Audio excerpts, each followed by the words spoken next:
Lesson number 2 में कुछ महत्वपूर्ण हेडिंग्स। सामाजिक अंतर्गत भारत में राष्ट्रवाद।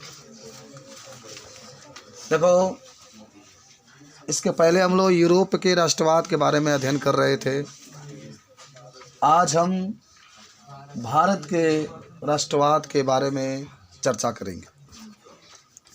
सबसे पहले चर्चा होगी प्रथम विश्व युद्ध की। आप सभी लोग जानते होंगे, लगातार देश के बीच में तनाव होता रहा। यूरोप के जितने भी देश थे, एक देश दूसरे देश से बड़ा बनने के लगातार प्रयास कर रहा था, जिसके कारण प्रथम विश्व युद्ध हुआ। पूरे विश्व के युद्ध में पूरे देश के लोग पूरा देश ने मिलकर के युद्ध किया इसमें। और ये युद्ध सन 1914 से लेकर के 1918 तक चला। पढ़े भी होंगे, 1914 से लेकर के 1918 तक प्रथम विश्व युद्ध चला था। और 1939 से लेकर के 1945 तक द्वितीय विश्व युद्ध चला था। सब लोग याद रखेंगे, 1914 से लेकर के 1918 तक प्रथम विश्व युद्ध चला था। 1939 से लेकर के 1945 तक द्वितीय विश्व युद्ध चला था। आप इसमें देखेंगे कि भारत को स्वतंत्र कराने में, भारत के अंदर राष्ट्रवाद का उत्पन्न होना, माने भारतीय लोगों के अंदर अपने देश के प्रति भावना को प्रेरित करना, देश के प्रति प्रेम करना, इसी को कहते हैं भारत में राष्ट्रवाद। इसमें सबसे महत्वपूर्ण जो योगदान दिए, उनका नाम था महात्मा गांधी। महात्मा गांधी ने सभी लोगों के अंदर, आप पढ़े होंगे, सत्य और अहिंसा। सत्य का मतलब होता है कि उनका एक नारा था कि हमेशा सत्य बोलो। सत्य में मुश्किलों का सामना किया जा सकता है, सत्य में मुश्किलें ज़रूर होंगी, लेकिन जीत आप ही की होगी। जीत आप ही की होगी। ईमानदारी से अगर आप काम करते हैं तो मुश्किल ज़रूर होगा। जैसे आप पढ़ रहे हैं इस समय, सुबह आने में जड़ा ज़रूर लगेगा, लेकिन जीत भविष्य में आप ही की होगी, क्योंकि आप ही पढ़ रहे हैं। जो लोग सो रहे हैं उनको मज़ा आ रहा है, क्योंकि मज़ा आ रहा है, लेकिन जीत उनकी नहीं हो सकती है भविष्य में। वह दुर्भाग्य तरीके से हो भी सकती है, ऐसा नहीं कहा जा सकता। लेकिन आप मेहनत कर रहे हैं, आप परिश्रम कर रहे हैं, आप पढ़ाई कर रहे हैं। जो कंपनी में कार्य करता है उसी को पेमेंट मिलता है, जो नहीं करता है, घर बैठा रहता है, उसको पेमेंट नहीं मिलता। तो महात्मा गांधी भी यही थे। तो उसने पहले गांधी का सत्याग्रह आंदोलन, तो सत्याग्रह का मतलब होता है सत्य का आग्रह करना, सत्य का आग्रह करना। सबसे पहला आंदोलन ये चलाए थे, जानते हो। आपको बता दें हम कि 1915 ईस्वी में वह दक्षिण अफ्रीका से वापस लौट करके भारत में आए थे। वकील की पढ़ाई करने के लिए वो दक्षिण अफ्रीका गए थे। सन 1915 ईस्वी में वह वहाँ से लौट करके वापस आए। बालक क्या कर रहा है? हाँ, मोबाइल चला रहा। मारा मवे एक लातो या छितराज के बारे में दिमाग मत खराब। चुप जाइए, पढ़े। हम जगह बच्चे पढ़ रहे होंगे, पढ़ो। छितरा तो नहीं जावे, बुझत नहीं को तो हमारा क्या। चलो, कितना मेहनत लग रहा है पढ़ाने में, आप इसका कीमत कभी चुका नहीं पाएंगे, ये समझिएगा। जब आप सुबह आए हैं, मोबाइल लेकर पहले चलाना शुरू कर देंगे, कैसी पढ़ाई रहेगी आपकी? हाँ, चलो ठीक है, हम लोग टाइम बर्बाद नहीं करेंगे उस लड़के पर। बहुत आप लोग को पढ़ना है। गांधी का सत्याग्रह आंदोलन। गांधी के सत्याग्रह आंदोलन का मतलब होता है कि गांधी जी ने सभी लोगों को सत्य के रास्ते पर चलाने के लिए एक आंदोलन का निर्माण किया, एक आंदोलन चलाया। उसी को हम लोग कहते हैं सत्याग्रह आंदोलन। अर्थ जानिए, सत्याग्रह का मतलब होता है कि सत्य का आग्रह करना, सत्य का आग्रह करना। अब देखो, हम आपको बता दें कि यह आंदोलन सबसे पहले 1917 ईस्वी में बिहार के चंपारण से प्रेरित किया गया था। आपको 1918 ईस्वी में गांधी जी ने गुजरात से प्रारंभ करके पूरे देशों में ये फैला दिए। लेकिन ज़रा देखो, सत्य से आप नहीं जीत सकते हैं। आपको जीत करना है तो आपके पास हथियार भी होना चाहिए। अब अंग्रेज़ों के सामने जाकर सत्य बोलेंगे तो वो गोलियों से ढूंढ देंगे आपको, सत्य बोलते ही रह जाएंगे। ये कहे महात्मा गांधी के सत्य के साथ भारत क्यों पिछड़ रहा था, जानते हो? आपको बता देते हैं कि भारत इसके पहले, माने अंग्रेज के पहले, जब अंग्रेज नहीं आए थे उसके पहले या अंग्रेज़ों के समय में एक विकसित राष्ट्र था, एक विकसित देश था। विकसित का मतलब जानते हो? हर कुछ यहाँ पर उपस्थित था। हर एक व्यक्ति का आमदनी 50,000 से कम नहीं होती थी उस समय। लेकिन इतना लूटे, इतना लूटे, इतना लूटे भारत को, इतना गरीब बना के चले गए और कहे कि हमेशा एक छाप छोड़ जाएंगे, हिंदुस्तान हमेशा उसी पर चलता रहेगा। और गरीब कर दिए, देखो हम लोग की दशा हो गई। समझ रहे ना? तो उस समय सोने की चिड़िया था, विकसित देश था, लेकिन आज एक विकासशील देश हो गया। विकासशील का मतलब यहाँ पर आमदनी भी कम है, यहाँ पर भूखमरी, सबसे अधिक भूखमरी भारत में ही है, जाना। समझ रहे हो? तो वही बात इसमें है। तो गांधी जी का सत्याग्रह आंदोलन चालू हुआ, पूरे देश में फैला, लेकिन ये सफल नहीं हुआ। सत्य से थोड़े जीत सकते हैं। आप ईमानदारी से रहें। कभी कभी समय के साथ झूठ भी बोलना पड़ता है, समय के साथ अपने आप को परिवर्तन करना चाहिए। बात समझ रहे हैं? चलो, रोलेट एक्ट क्या होता है इसके बारे में कोई आपको मालूम है? देखो, रोलेट एक अंग्रेजों के द्वारा बनाया गया एक ये षड्यंत्र था कहेंगे। इसमें जो लोग भारतीय लोग थे उस पर मनमानी तरीके से 2 साल के लिए जेल में बंद कर दिया जा रहा था, बिना किसी वजह से। अपराध भी नहीं करते थे तभी पकड़ते थे, और पकड़ के लिया करके उसको जेल में क्या कर दिया जाता था? बंद कर दिया जाता था। उसी को रोलेट एक्ट, बड़ी जेल में डालते थे, बहुत बहुत जेल में डालते थे। बताओ, लिया करके बेमतलब के 2 सालों के लिए जेल में बंद किए। कितने लोग मरे इसको तो गिनती नहीं है, लेकिन फिर भी हमारा देश आज स्वतंत्र जरूर है, लेकिन उनके रास्तों पर जरूर चलता है। समझ रहे हो? तो रोलेट एक्ट का मतलब क्या होता है कि जो अंग्रेज के द्वारा बनाया गया एक षड्यंत्र था, या कहिए कि वो उसने एक एक्ट बनाया था। इसके तहत जो भारतीय लोग थे कोई भी जुल्म भी नहीं करते थे, फिर भी उसे 2 सालों के लिए जेल में डाल दिया था। खाली जो आवाज़ उठाता था कि हे अंग्रेज, हम तुमको हटा देंगे, अपने देश को आज़ाद कराएंगे, जो भी आवाज़ ये बोलता था, उसको आवाज़ को दबाने के लिए उसको जेल में बंद कर देते थे कि भारतीय लोग ऐसा ना कहें। लेकिन फिर भी भारतीय लोग के अंदर प्रेम था, इतना हुकूमत करते थे वह कि समझो कि आप देखते तो कहते। लेकिन फिर भी देश ने स्वतंत्रता प्राप्त किया। आइए, जालियांवाला बाग हत्याकांड के बारे में आप सभी लोग जानते होंगे। सरकार के दमनकारी कानूनों के विरोध में, सरकार का मतलब अंग्रेज की सरकार यहाँ पर थी, अंग्रेज का हुकूमत था।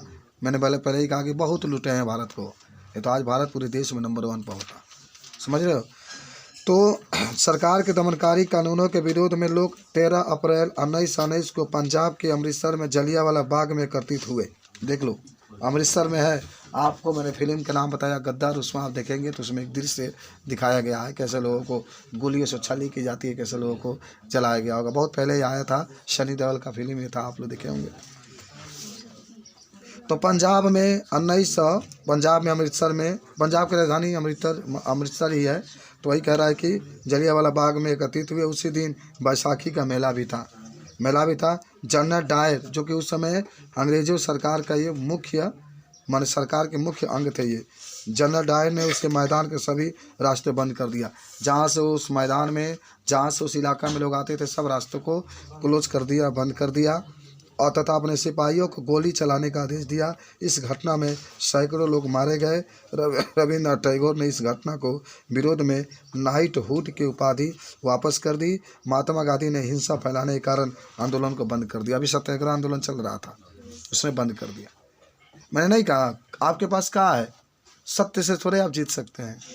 हमारे ये कि उस सत्य के रास्ते पर चला रहे थे महात्मा गांधी की, बहुत अच्छी बात थी, कम से कम प्रेरणा तो लोगों को मिला। इसके पहले तो कोई जाग भी नहीं रहता है हिंदुस्तान को आज़ाद कराने के लिए।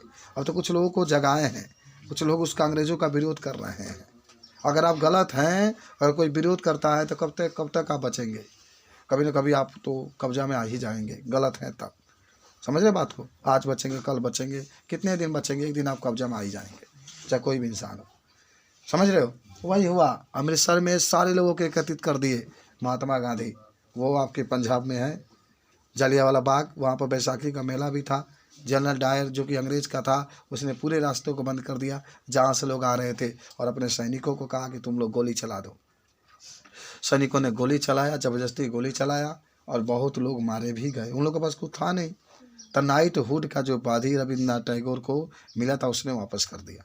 महात्मा गांधी जो आंदोलन चला रहे थे, उसने क्या कर दिया? बंद कर दिया। अब आइए खिलाफत आंदोलन। खिलाफत का मतलब होता है विरोध करना। देखिए, प्रथम विश्व युद्ध में ऑटोमन तुर्की हार के बाद समाप्त हो गए। इस्लामिक विश्व के आध्यात्मिक नेता अंटमत सम्राट और कठोर संधि लगाई हुई। इससे भारतीय मुसलमानों ने अंग्रेज से नाराज होकर आंदोलन करने का निर्णय किया। जब महात्मा गांधी ने बंद कर दिया आंदोलन को, तो फिर लोगों ने कहा कि हम आंदोलन करेंगे देश को स्वतंत्र कराने के लिए। देखो, मौलाना आज़ाद, हकीम अजमल खान और हसरत मोहानी के नेतृत्व में खिलाफत समिति का स्थापना हुई। मोहम्मद अली और शौकत अली ने इस मुद्दे पर महात्मा गांधी के साथ चर्चा की। गांधी जी ने इसे हिंदू और मुसलमानों को एकजुट करने का एक अवसर कहा। कांग्रेस ने सितंबर 1920 में कलकत्ता अधिवेशन में खिलाफत आंदोलन शुरू करने का प्रस्ताव पारित किया। इसकी रणनीतियाँ महात्मा गांधी ने तैयार की, जो निम्नलिखित थी। सिविल सभा, पुलिस, सेना, न्यायालय, सब उसने क्या किया, चालू किया।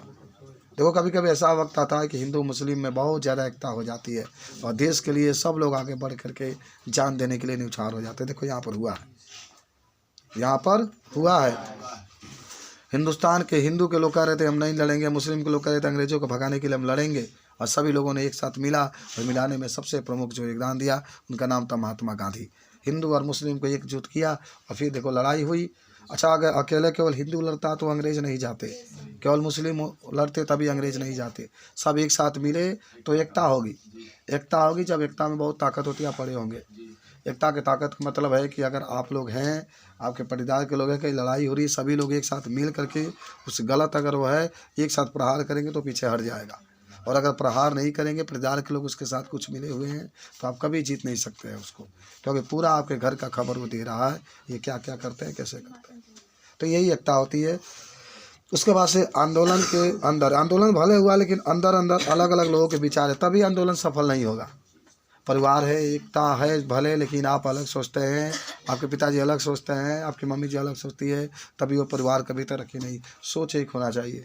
इसके लिए क्या होना चाहिए, आपके पिताजी, आपके मम्मी को एक पास बैठना चाहिए, शाम के समय 10-15 मिनट ले करके, और ये चर्चा करना चाहिए। आपको ये प्रश्न रखना चाहिए कि हमें पढ़ कर क्या बनना है। आपके माता पिता आपको बताएंगे कि तुम्हें ऐसी पढ़ाई करनी चाहिए। तो भले आंदोलन चल रहा था, लेकिन जितने भी इसमें लोग थे, खिलाफत आंदोलन की बात करें, सबकी अलग अलग क्या थी, विचार थी। अब आइए, ग्रामीण क्षेत्रों में विद्रोह। ग्रामीण क्षेत्रों में विद्रोह का मतलब होता है कि अब गांव में रहने वाले लोग थे, उसके अंदर भी विद्रोह हो गया।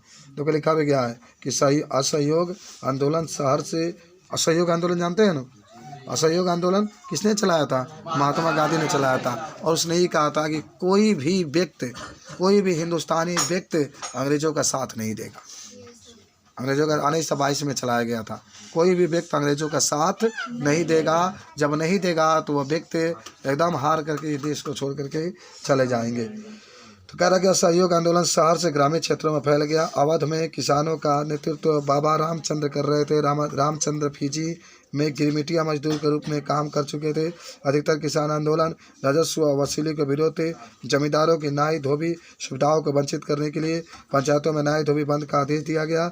जून 1920 में जवाहरलाल नेहरू ने अवध की समस्याओं को समाप्त करने के लिए अक्टूबर में अवध किसान सभा की स्थापना भी की। इसमें भी देखिए, ग्रामीण क्षेत्रों में विद्रोह होगा, वह भी कहे कि हम अपने देश को स्वतंत्र कराएंगे। उसके बाद से देखो, आदिवासियों द्वारा स्वराज की स्थापना। आदिवासी का मतलब होता है, आदिवासी किसे कहते हैं, जो बाहर से लोग आते हैं, कहीं निवास करते हैं, पेड़ पौधों के जंगलों में निवास करते हैं, तो उसी को आदिवासी कहते हैं। आदिवासी भी कहते थे कि हम भी अपने देश को स्वतंत्र कराएंगे, भारत को स्वतंत्र कराएंगे, और स्वतंत्र करा करके तभी हम लोग मानेंगे। देखो कितना अच्छी बात है। और मैंने कहा भी था कि जब हमारे देश के लोगों ने हमें स्वतंत्र कराने के लिए अपने जान दे दिए, जान कुर्बान कर दिए, तो आप लोग तो स्टूडेंट हैं, आपको तो ये चाहिए, जान तो नहीं देना है, लेकिन फिर भी 4-5 घंटा आपको पढ़ाई करनी चाहिए। समझ रहे हैं?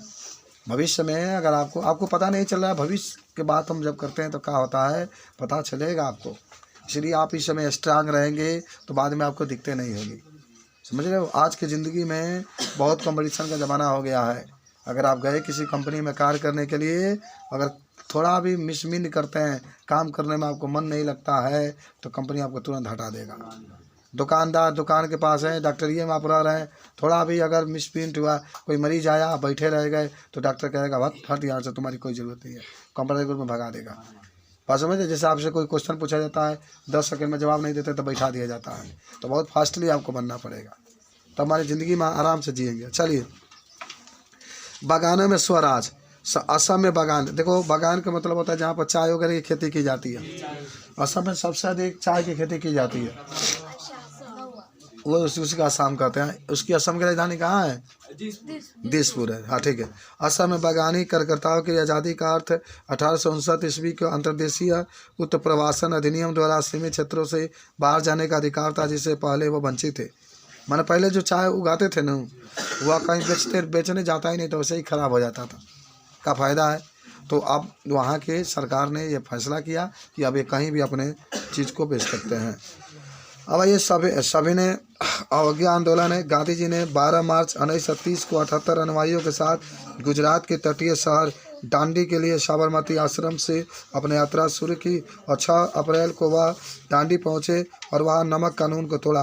उन्होंने समुद्री पानी को उबालकर नमक बनाना शुरू किया। इस प्रकार सविनय अवज्ञा आंदोलन की शुरुआत की गई। इस आंदोलन के अंतर्गत विदेशी कपड़ों का बहिष्कार किया गया, शराब के दुकानों पर विरोध किया गया, किसानों ने राजस्व और चौकीदारी कर देने से इनकार कर दिया, गांव के अधिकारियों ने इस्तीफा दे दिया, कई स्थानों पर वन कानूनों का उल्लंघन भी किया जाने लगा।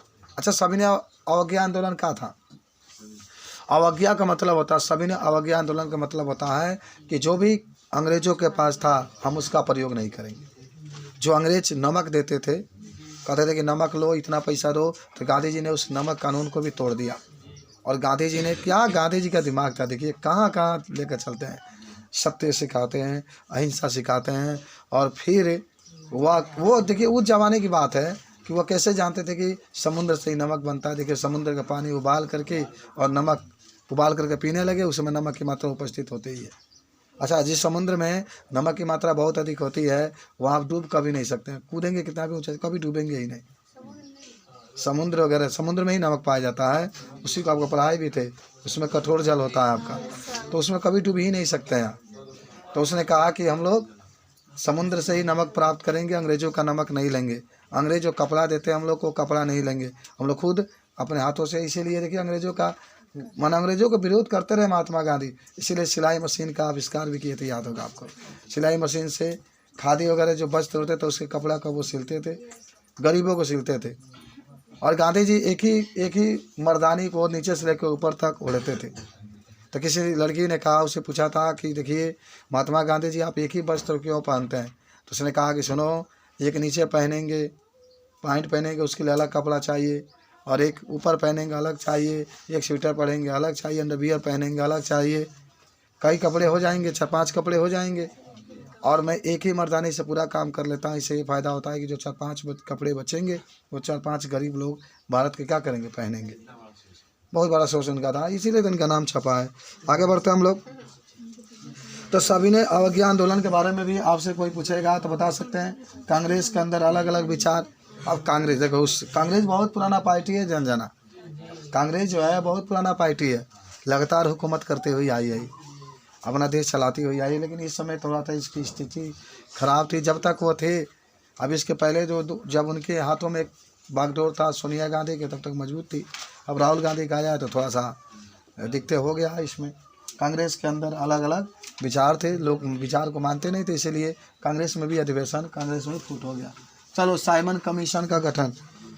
देखो, जब भी आपसे साइमन कमीशन जॉन साइमन के अंतर्गत गठित किया गया था। इसका उद्देश्य भारत में संवैधानिक व्यवस्था के कार्यों की समीक्षा करना और सुझाव देना था। भारतीय नेताओं ने इसका विरोध किया क्योंकि इसमें कोई भारतीय नहीं था। साइमन कमीशन वर्ष 1928 ईस्वी में भारत आया, जिसका विरोध कांग्रेस और मुस्लिम लीग सभी दलों ने किया। साइमन कमीशन के विरोध में पुलिस के लाठियों के प्रहार से लाला लाजपत राय की मृत्यु हो गई। साइमन कमीशन जो था ना, उसमें सब सैनिक थे, जो बड़े बड़े अधिकारी थे, सब साइमन कमीशन में थे, लेकिन सब अंग्रेजे के थे। उसमें भारतीय एक भी लोग नहीं थे। अब बताओ, भारत के लोग सम्मिलित नहीं हो तो भारत के दुख दर्द को क्या समझेगा? इसीलिए सभी लोगों ने इसका विरोध किया। यही विरोध में लाला लाजपत राय के नाम से लाठिए से मारत मारत मारत मारत अंग्रेज उंगरा का मुँह आधा लाला लाजपत राय के बेचारा लाठिए से मार के मुँह आधा। नमक यात्रा। नमक यात्रा, यह भी आप जानते होंगे। नमक यात्रा का मतलब होता है कि महात्मा गांधी ने वायसराय इरविन से 11 मांगों का आग्रह किया था। इन मांगों में नमक कर को समाप्त करने के लिए मांग भी की थी। नमक कर और इसके उत्पादन पर सरकार के एक अधिकार को गांधी जी ने ये बताया था। समझ रहे बात को? मैंने कहे थे महात्मा गांधी कि आप ये जो नमक का कानून है उसको क्या करिए, तोड़ दीजिए, हटा दीजिए, लेकिन वो क्या किए थे, नहीं हटाए थे। चलो 2 पाठ आप तो सामाजिक में पढ़े, बात समझ रहे हैं। अब आप लोग थोड़ा सा भूगोल वगैरह के बारे में भी पढ़ लीजिए, समझ रहे हैं।